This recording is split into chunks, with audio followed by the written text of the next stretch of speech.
jaala saaka oo roobab aad u laxaad ay ka dayeen aad u laxaad badan oo joogta habeenii maalin ay ka daayeen roobabku laakiin jirta waxa jira waxa weeye dadar dawlad hoosaadaad maqasho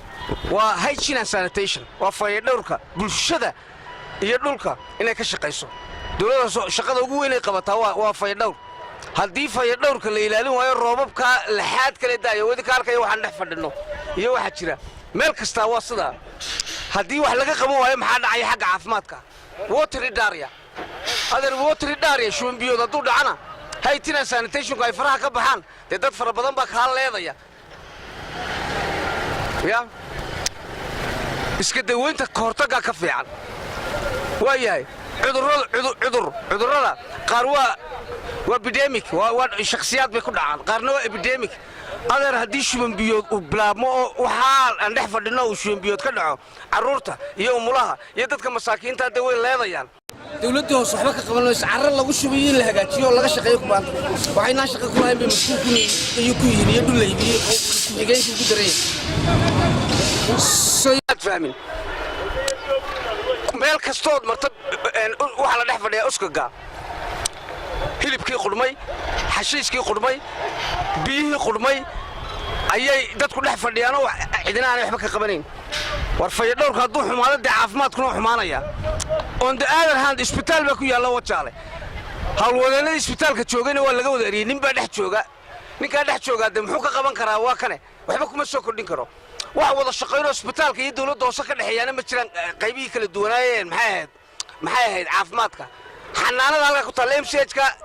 carruurta iyo dumarku ay hor tuban yihiin oo keliya ka shaqaysa isbitaal weyn oo si fiican loo maalgeliyey oo well trained people joogaan dad si fiican loo tababaray ay joogaan oo sodomeeye ku dhadhow hal qof ma dhex jooga maanta sidii loo caydhinayay soo imaad fahmin wasaaradda caafimaadkana waxaan u sheegaynaa isbitaalkan inay si naga soo tiraada naga soo hagaajiso waayo waxaan u dul qaadanayna maayo waa adeegii caafimaad ee bulshadayada in lanoo soo hagaajiyaanu doonaynaa may fahamtay dawladdii hoose wajaale dee waydi ka arkayo walaalayaal waxaanu dhex fadhinno water diarrhea shuban biyood hadduu dhacana dee waddankoo dhan buu wada aafaynayo gaadhaya roobka aad ugu badan wajaale haddii laba jeeroo dambe uu doo meel walba ay buuxsanto dee qurmuun baa imanaya dabeedna shuban baa ku xiga soo imaad fahmin halkan waxaa ka daran toggaa ka daran waryaahe hawlwadeennada wasaaradda caafimaadka dawladda dhexe arrimaha bulshada dhammaan waxaan u sheegaynaa inay wajaale soo gaadhaan oo yimaadaan waryaahe rasaasta iyo hubka laysku diro caafimaadka waa muhiim ibnaadanka lambarwan waxaa security-ga oo salaad la tukan maayo caafimaad qof la daweyn maayo waxba la cuni maayo haddaan nabadgelyo la haysan lambar 2gana waxaa fadhiya waxa weeye adeer caafimaadka haddaan caafimaad jirin nabadgelyo caafimaad haddii la waayo maxaa laga shaqaynaya maxay dad ku noolaanaya waxba kuma nool ilaahay xamdigii nabadgelyadana way fiican tahay imika in general dalkoo dhan caafimaadkii baa la isugu yimid dee togga haddaad timaadaan dawladdii sanaay haddii togga la yimaado waad yaabaysaa qurmuunka dhex yaalla iminku halkanna waa naga dhex joognaa adeeg haddii la waayo fayadhowrkii bulshada haddii la waayo wax allaaliyo hagaagaya male wax allahu hagaagaya male haddii shuban biyood imika uu dilaaco dadkii xaggee laga raadinayo waryaa cudurka qof ama laba kaa dilaya mushkulad male laakiin epidemic hadduu yahay waa dhibaato weeyaan adeer marka ay waxaani dhacaan ayaynu yaacyaacnaan isbitaallada tagnay wasiiradu booqdaan ilma adeerayaal madaxdayada waxaan ka codsanaynaa inay naga soo gaadhaan waxan oo la naga hagaajiyo oo lagu shubo oo qorshe laga yeesho waayo wajaale roobka aad ugu badan waa in la fahmo intaa roobka aad ugu badan habeen iyo maalin wuu da'ayaa toggeedii wuu qudhmay halkan way qudhuntay meherad kasta oo wajaale ku taallo horteeda aanay waxaas hor oolini ma jiro miyaynu aamusnaa markaa dad iyo miyaynu aamusnaa dee ma noqonayso inaad aamus ma noqonayso yaa hadlaya haddaynu hadli weyno bulshadeenni yaa u hadlaya dadkeenni masaakiinta ayaa u hadlaya adeer waxa weeyaan waa in shicib iyo madax iyo majabo gacmaha la isqabsado meelaha qaarkood mucaarid iyo muxaafid iyo laaluush iyo badhaabadhaa iyo dood badan meelaha qaarkood uma baana hadday caafimaad iyo fayadhowr iyo shuban dhacaya la xidhiidho walaalayaal taas siyaasad uma baana hala naga soo gaadho waxa weeyaan madaxdayadii dawladda hoose markaan imika arrimaha bulshadayada ka hadlayna iyo caafimaadka iyo fayadhowrkaygii telefishanno kalea loo yeedhaya kii laga hadlay maya ku kalea loo yeedhaya waryaahe annagu ma aamusayno shaqala naga eriyayaa ma jirto suuqaanu joognaa waxaanu joognaana arrimaha iyaga bulshadayada iyo caafimaadka iyo danaha iyo dadka iyaga soo imaad fahmin iyo carruurta leedana siyo umlaha baaba'aya qurmugaasaan dhex fadhinaa waxay caado ka dhigteen inay telefishin kale u yeedhaan ijiidan ku jiida waxaana dhacay sida wallaahi inaan inag booskiisa joogay oo la hadlaya adeer tani siyaasad lama xidhiidho maxayd musuqmaasuq lama xidhiidho badhaabadhaa adeer waxay la xidhiidhaa waa tanoo kale waa tii gacmaha laysku qabsanayay shicib iyo madax iyo majaba dawlad sare iyo tu hoose marka imika 300 oo kun shumbiyoodku qof uu ka galaafto ayaa isbitaalada la tagi doona adeer taasi prevention is better than cure ka hortagga wax walba ka muhiimsan adeer waa in la aasaa waa in la keenaa maxay ahayd qorshe laga yeeshaa waa in lagu cadaadiyaa oo lagu torjargareeyaa allahumma salli calaa maxamed wa calaa ali maxamed maamulada dawladda hoose waa in lagu cadaadiyaa hadday caafimaadka waxba waa aan ku celiyo weliba mar kale sababtuna waa roobab badan baa wajaale ka daaya waa in la fahmataa to waad yaabtaa iyo qudhunka ka dhacay halkan waa adiga arkaya waa mehradii ugu waaweynaa magaalada laamadii midhi weygahay dhacay maraysay waxaa ka jira halkan kale waad arkaysaa bal kamarada ku qabo wadiga arkaya dhulka kale qurmay de waa wada sida wajaale baabaasan ku jirnaa may fahamta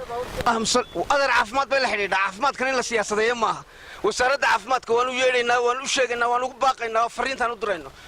cid kasta oo ay la xidhiidho wax wada shaqaynoo ka dhexeeya dawladdii hoose xagga caafimaadka iyo isbitaalka iyaga meesha ku yaallaa ma jiro waryaahe haddaanay awal jirin maanta waa lagu khasbanyey waayo adeer kun qof markay shumanbiyoodkaa dil hadhow inaad carcararta maaha rasaasta iyadaa ka daran halinaga soo gaadho halinaga hagaajiyo wabilaahi tawfiiq magaalada xasiis baa qaribay dawladda hoosena waxba kama qabato cidina cid soo cid maamulayso wax ka shaqaysa garin mayso awalku islaamaha gurguri jiray islaamihiina waa la waayey intaa roobku nagu daayay bacad iyo baalku way israaran yihiin oo way isla qurmeen magaaladu way uraysaa imika magaaladu way uraysaa waxaanay u baahan tahay in laga arrimiyo dawlad loo taliyo oo maamulkuna waxba mana hadalhayo meeshan yaa ka mas-uula iyo sarnasaadaga isweydiinay meel walba way ka buuxaan waxaan u baahannaha in wax laga qabto xasiiska oo maamulkiina oo dawladdu aragto hadday iyagu waxba ka qaban waayeen maamulka meesha jooga haddii waxba ka qaban waayeen inay dawladdu timaadaan doonayna aragtada wadankii wuu qurmayaa wuu khariban yahay xaafadda dhexdooda meelaha lagu ururiyo haddaa aragtaa intuu leegyahay uu buuxisdhaaf intaa burraysayo waxaa tarxeegaa ka soo yaaca dumarkii xafaaduna ku tuuraano cid ka shaqaynaysaana ma jirto waddooyinkii ay hagaajisay hawlihii guri hagaajiyeen ee la baneeyey waa la wada gooyey in bulsore waa la xirxin cid soo maraysa odhanaysa halkan see la yidhi ma jirto deeyaa u dambeeya magaalada yaa xukumaya dawladdaasana ma xukunto maamulkuna ma xukumo cidina ma soo marto cidina cid wax ma weydiiso jaale wad arkaysaan baan leeyahay telefishinkana waa daawanaysaan fiidiyooga uu idiin duubayna kaasi si fiican markaad u daawataan taasaa wax walba idin odhanaysa annaga waxba idin odhan mayno waxaa weeyaan adeer sidaa uu ninkaa igu horreeyba sheegay gurmad bay magaaladu u baahan tahay gurmad degdega ayay u baahan tahay caafimaadkii baa halis ku jira waxa weeyaan dadkii nacam dadku isku wada mid maaha dadkii tamarta daraa ee ama naafada ahaaba si ay ku socdaan ay adag tahay adeer dalka ha loo soo gurmado magaalada wajaale ha loo soo gurmado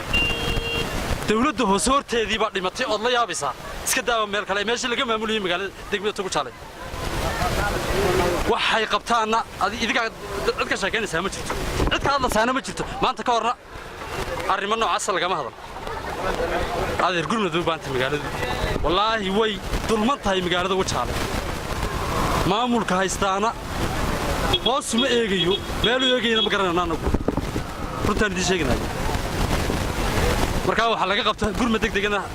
magaaladan ilku ka taateen imka laga qaaday hal gabadh ilku ka taateen islaam oo wadada ku kuftay halka aad arkaysaa adigu wadagaan arkay suuq wada arkaysaa waana magaaladii waana bilicdi magaaladii Tugujaale magaala ganacsiyeedka hay'adda Wajaale ee ugu fiicneed xagga ganacsiga Soomaaliland wadiga harkay maanta qashin ba buuxdafiyay waxa weeyaan dadkii dawladda hoose u halgamayay wadankan ee lahaa waxa laga qabto waxba kama qabanayaan qashinka wadiga harkay uu buuxdafiyay shuban biyood ba ka dilaacaya daacun caloleed bay halis u tahay waxa weeyaan xogayuu haddii uu wax si degdeg ah wax uga qaban waayo waxa weeyaan talaabo sharci ah laga qaaday dawladda dhexna way arkaysaa in lagu eega maaha dadka iyaga loo doortay magaalada iyaga la yiri wax ka qabta haddii ay wax ka qaban waayaan waxa weeyaan inay xilka iska dhigaan bay ku qurux badan tahay. Wassalaamu calaykum.